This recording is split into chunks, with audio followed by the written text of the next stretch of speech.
أعوذ بالله من الشيطان الرجيم. بسم الله الرحمن الرحيم، وصلى الله على سيدنا محمد وآله وصحبه أجمعين.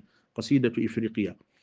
إلى أرض إفريقيا أحن وأنتمي، كما أن كل الحوت للماء ينتمي.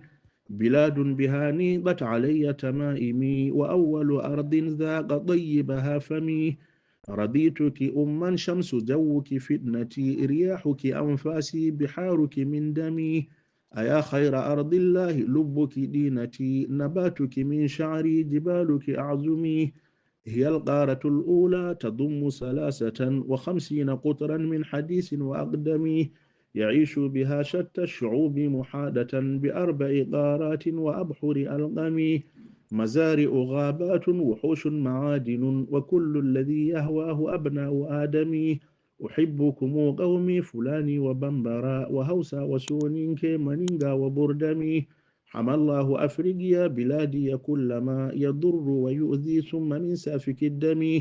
من الحاقدين البيض ممن تآمروا علينا قديما تحت أسماء أوهمي.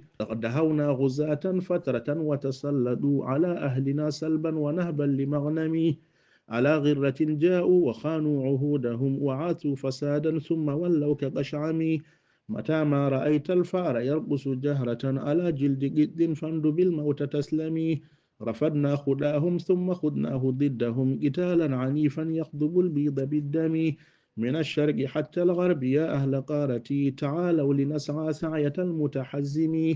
حقيق علينا أن نطهر أرضنا من الجهل والأمراض بل كل مأثم. من الفقر والأمراض واسعوا بجهدكم لنلحق أفريقيا بركب التقدم.